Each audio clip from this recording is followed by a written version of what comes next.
Good afternoon. Welcome to today's edition of the Coal Scene. I'm Chris Hamilton, and I'll be the host here over the next half hour or so.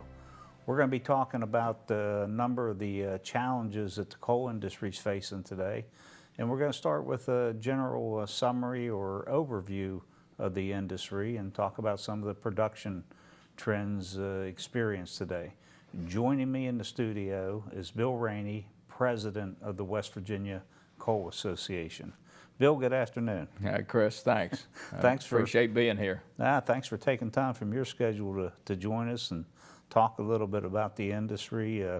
We hear and we read an awful lot today about the slump the industry's in, the free fall, the loss of markets and jobs. And I think it'd be good just to maybe spend a little time talking about the reality that you see going on out there. Well, as you well know, it's been a tough pull here for the last several years here in West Virginia. We're down probably about 10,000 miners if you take the last 8 years, but here recently we're seeing a little bit of a movement in the price increase in thermal coal as well as met coal. We're seeing some mines that are producing coal that have been down. So there's some positive signs, but not nearly enough, certainly short of what we are anticipating and hoping for. And when you go through, we just had Dr. Deskins from the West Virginia University Better Business Bureau up there, or the Bureau of Business Education, talk about 6 counties that are in Great Depression state. And yesterday I was just in Mingo County, and things are they're pretty challenged down there. They really are. I saw a couple of coal trucks and talked to a number of people, and I don't know that there's an operating coal mine in Mingo County today, which is almost unbelievable. But we're maintaining hope. We're looking to November with hopefully having a different policy direction come in that would be more positive for West Virginia and for the industry. We think that would make a huge difference, and because many people are still here, they're hanging on, they're wanting to go back to work, and that's what we are truly hoping for, is giving them an opportunity to go back to work. And as we always say, anytime that we're together, is we got the best coal miners in the world, we got the best coal in the world, and we just need to make sure that the people that need the coal know they need to come to West Virginia to get it. Well, I think, every report I've looked at, I'm sure you concur that, coal going forward is going to be a significant part of the nation and world's energy mix. So even though, and you hear a lot of people say that, the industry is not going to ever return like it was, and I'm not sure who's qualified to make those kind of predictions. Yeah, that's right. But there will be a strong portion of West Virginia's economy going forward, and our industrialized workforce that's going to be comprised of miners and mining. It is. Well, they're the best in the world, and as we say so often, I mean, not only are they good and so skilled and so professional, but you were clearly a part of that. But 6 years ago started the mandatory drug testing program, and now today you've got a drug-free workforce in the mines. So I mean, made lots and lots of progress. The last 2 legislative sessions have made great strides in removing things that were somewhat of an impediment for us to compete. So we think things are postured here, and we're poised in the sense of being able to respond to the demand for electricity, and we don't think there's anything more reliable than coal. You can look out the back door and see how much of a pile of coal you got, so you can absolutely predict how many days of generation you've got in front of you. You mentioned last session, and you provoke a thought that I know a lot of work was done by our legislative leaders, the legislature and industry working together to create a means to upgrade our fleet of power plants, right, and increase burn rates and efficiencies, and provide them with utilities with some predictability on cost recovery.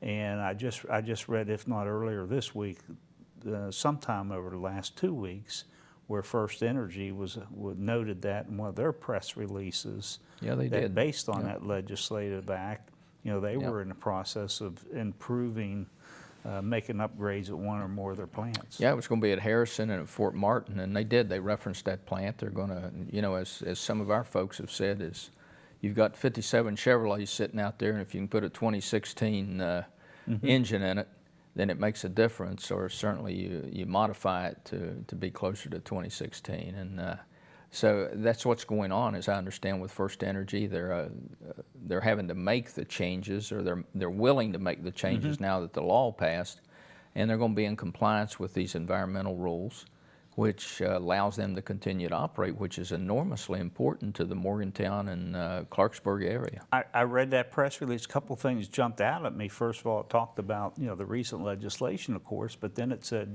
this is all the changes, the upgrades they're making is so they can continue to burn West Virginia coal well into the future. Yeah. And continue to provide for those mining jobs, the jobs at the utility plants, and That's right. a lot of jobs in the community. It's significant. It's absolutely significant. And then, of course, the other one that they worked on last year as well as the year before is the fact that the legislature has a say in whether or not the state files something with this Clean Power Plan, which is currently, of course, enjoined. And they're going to have, I think, the hearing before the Supreme Court in the latter part of this month, which is going to be enormously important. But our Attorney General Morrissey has led the charge of about 14 or 15 states that has caused that to be stayed. And nothing could be better for West Virginia than to have that Clean Power Plan, or we call it the Costly Power Plan, set aside. And we would like to see that happen. But the legislature, very importantly, has injected itself into the approval process, which we think is enormously critical to making sure that we've got something that everybody can live with. I know there's been a lot of progress made the last two legislative sessions, and part of the mantra established by frankly, Senate President Bill Cole and House Speaker Tim Armstead, they acknowledge on one hand that most of the issues confronting the coal industry today are policies and different programs coming out of Washington, D.C. But on the other hand, they feel like they could help this industry a lot. They could help mitigate some of those losses and maybe even do some things to try to posture the industry to be a little better off in the future. Well, we have, and we've certainly heard both of them talk about, and perhaps President Cole more so than others, talking about using the power plants that have shut down in West Virginia and taking advantage of them and the infrastructure that's in place there and modernize them, and using legislation such as that to bring them back online for the benefit of the counties and the communities where they're situated.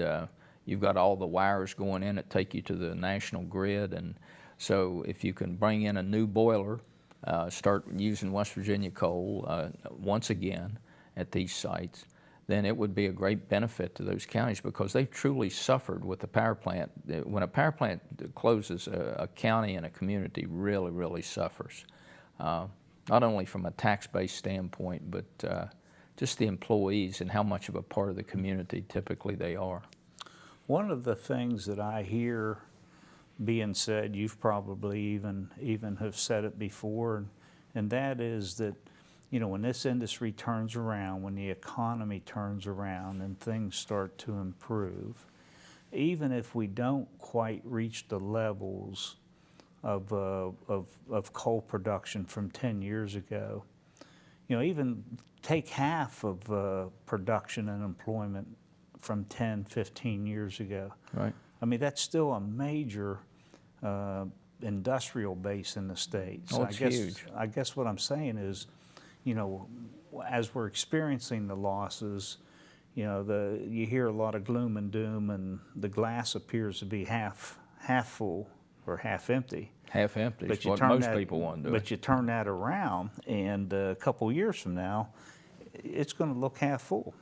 Yeah, we think it is. And as we look at the ones that are today producing coal, perhaps in a reduced sense, but nevertheless they've got the infrastructure, they got the personnel, they've got people online, and we think when this begins to come back, when the nation finally figures out that the most reliable way to make electricity is with coal, and America has more coal than any other country in the world, that just as Germany is doing today and coming back to coal-generated electricity, we think when that happens, these that have been strong and been able to stand and are standing today are the ones that are going to take us to the future. And people say it's not going to look like it did, but I don't know what that means, because the industry 5 years ago didn't look like it did 10 years ago. No. And each day, I told somebody earlier this week that we're mining coal today that they thought 20 years ago was not even mineable, because of the enormous steps in technology that have occurred.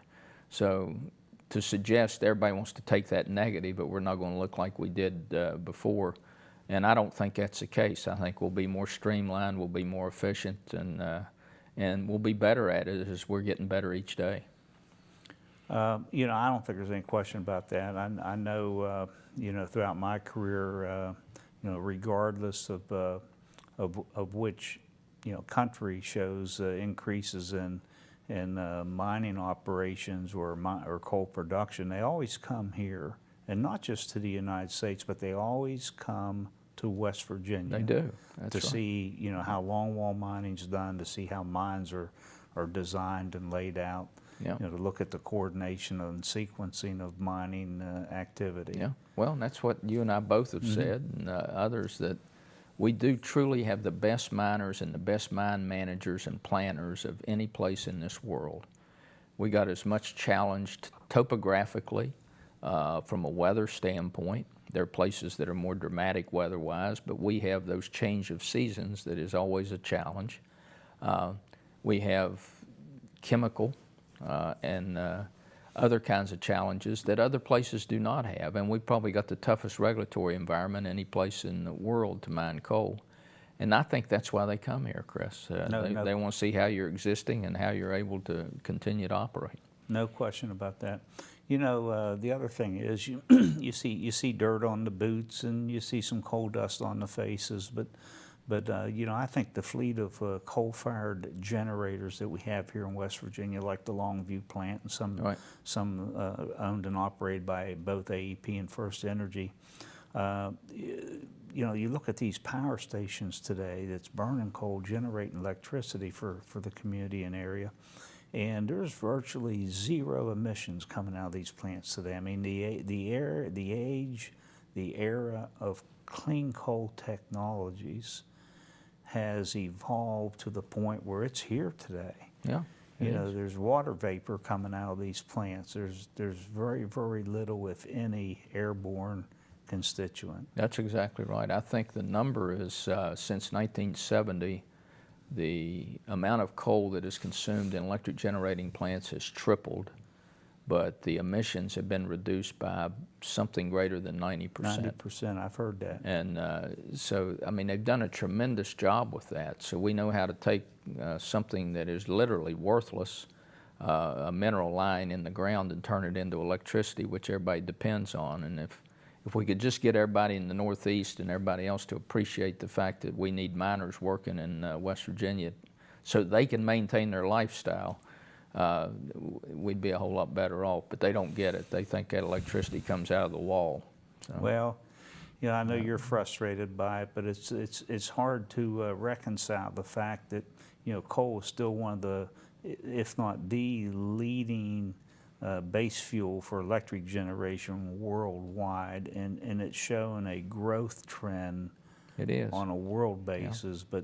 but domestically, we've lost a quarter or a third of our consumption over just the past decade. Yeah, well, and yes, we have, and just in a shorter period of time than that, we've lost a third of the demand. Mm-hmm. And we think that's going to probably be a challenge and a threat to the reliability of the grid. I think it's been challenged here with this 95-degree weather that we've had running through the eastern part of the mm-hmm. country anyway. But that's been good because we've worked the stockpiles down, and now we need to ship more coal and hopefully new coal. But all of those things are positive. Yeah, we're still positive. Everyone is. It's such a human tragedy to go, particularly in southern West Virginia, where everybody is, so many people are out of work. And they've not lost hope yet, and we hope that they do not lose hope and that they remain skilled and ready to go to work. But it's sad to see them because they want to go to work. You know, A lot they of our wanna- miners are finding employment in Illinois and other places. I read something where Canada, areas in Canada were looking for some new mining personnel. I think Alabama was sent out Yeah. a feeler a couple weeks ago. And so some areas are doing better than others. I know the state of Illinois has shown some increases in production and employment over the past. Basically, as we've lost production and employment. Yeah, I was going to say they made a. The president's home state of Illinois seems to be gaining a little Yeah, bit. I think don't know how that works out. I think, I think that's all made up. They've made up about every time we've lost, I believe, in Illinois or Indiana, perhaps West Kentucky. The other thing, there's federal dollars through appropriations that's been packaged to try to help revitalize coal communities and coal towns that have lost employment. And I know that we'll take anything anybody wants to give us. Right. But instead of being retrained, for jobs that either don't exist or miners aren't qualified for, they really want to mine. I mean, that's their That's is exactly their right. chosen profession, Yeah. and that's what they do best. Well, and again, you don't want to get political in this thing, but you can't not look at the fact that all the policies that have emanated out of Washington as it regards the coal industry have been negative, literally, for most of 8 years. And that has caused a great depression in our industry across the country. And now to simply send money down here to supposedly retrain very skilled professional coal miners to do something they probably, as you say, don't want to do, it just seems pretty hypocritical, to be Our honest good about friend Fred Tucker, with the United Mine Workers throughout his career, an official in safety, and he observed that the last time we went through this 20 years ago or so, he says we ended up training more miners to be refrigerator repairmen than what we had refrigerators. That's right. Oh, I've So- heard Fred say that a bunch of times, and he's He absolutely makes right. a point. He makes a heck of a point with it. Yes, he does. It's absolutely right. And the other dimension of this, and we're working with General Hoyer on a number of post-mining projects across the state, for that matter, that have direct ties to the National Guard and training and bringing training opportunities here to West Virginia that can be utilized by troops from across the world, literally, but most particularly American troops, and they come here to West Virginia to train in terrain and situations that are not otherwise available anyplace. And many of the existing bases are getting squeezed by the urban sprawl. So we got an opportunity from that standpoint, but we're also working with General Hoyer and his folks on agriculture dimension and finding out that the mountaintop operations that we had, as well as the reclaimed sites and even utilizing some underground sites with high tunnel greenhouses and taking advantage of the tremendous water resources that we have on these operations. Golden Delicious apples have been reintroduced to Clay County, and they're being planted on forfeited sites as well as long ago reclaimed sites. And of course, the Golden Delicious apple started in Clay County, so people are excited to have it reintroduced and prolific there. And if you can get to 500,000 trees, which they're approaching, or certainly struggling to get to that point, then hopefully a juicer, a White House or somebody would come in that you're used to buying apple juice from. They would set up a factory and harvest the apples and make use of them. So there's some real agriculture dimensions going on out here, and I think the general is working with the governor for the Hobet site just south of here, and they're going to do some things with Department of Defense projects. So there's a number of things going on to try to diversify and redirect. And people oftentimes, we act like they blame us for not diversifying. But when things are good, then the county officials and everybody are pretty content with taking the tax revenues and things like that. But we as an industry have always said that we really want to be a bridge to diversification in the future, because we're probably the greatest economic activity, private economic activity, in most of these rural counties. And so if we can act as a bridge to an agricultural economy, because people aren't going to quit eating. So if we can figure out what grows best and how we can best accommodate that. We've talked about the bees that we use and what we plant on the sites. The bees love it. So they're wanting to make a lot of honey, and so we're hopeful of being successful with tomatoes and vegetables and, as I say, apples. So there are a lot of those kinds of things going on, which we're enthused about.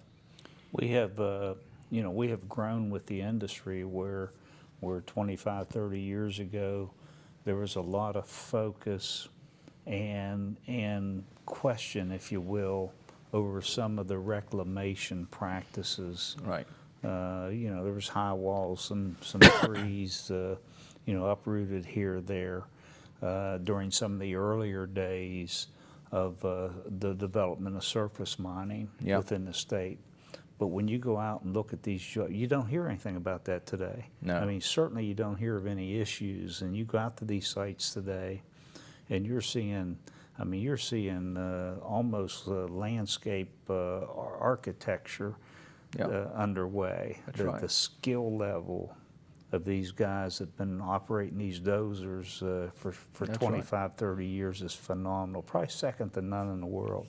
Well, they've, years ago, been around a long time looking at this stuff, but a guy out of University of Massachusetts came down here and wanted to go to surface mine operations because he contended that the equipment operators were sculptors. They were sculptors of the earth because each of them left their signature on what the reclamation project ended up looking like. And that's truly the case. I mean, you can tell that, in some cases they got big rocks alongside the road to protect people from running over the edge. In other places they got broad ditches and places where they reclaimed the very steep slope, and it's walked in horizontally or vertically. And they're signatures that these great equipment operators leave. And you're right, they're sculptors of the earth. They're absolute architects of the landscape. And nobody's trying to improve. Nobody can improve on what the Lord did, but you can try to put it back as good as you can. Somebody compared it to, putting that final layer of icing on the cake. Yeah. Some of the work these guys are doing in the final stages of reclamation, but they have acquired a journeyman's level of proficiency and expertise that, again, you just don't find anywhere else. No, you don't. You absolutely don't. That's why they're so professional. And, one of the things that the industry's always done, I've noticed over the years, that, very quietly, don't want much fanfare, don't want headlines in the paper, but when you have I'll just say disasters take place like we recently experienced with the flooding. right. I mean, this industry has always partnered with the state and its resources, the Corps of Engineers, the National Guard, State Guard, and they have just very quietly, have risen to the occasion. Whatever's been needed, they have done. They always Equipment, have, people. because there always seems to be a presence, an They're the equipment first called presence. upon. They're the first called upon. Yeah, and it's just like right now we've got a company that is going to Clay County to rebuild all the baseball infrastructure they've got out there, which is kind of a center pin, and Delegate Hanshaw has worked on that with Walker Machinery, and they're working on that right now so that to put that back as the citizens have a gathering place. But the frustrating part of that, Chris, as you well know, is the fact that they won't tell us. I mean, we happen to know about a number of them, but there's a whole lot more going on. Again, And they don't want the recognition. they don't want anybody to know about it. They don't want the headline. That's exactly right. And, you know, the governor's office is asking, send us everything that people have done. And these folks, just as you say, don't want any attention given to it. And it's thousands of hours and hundreds of hours and thousands and millions of dollars of volunteer work, either physical, human help that I'm they aware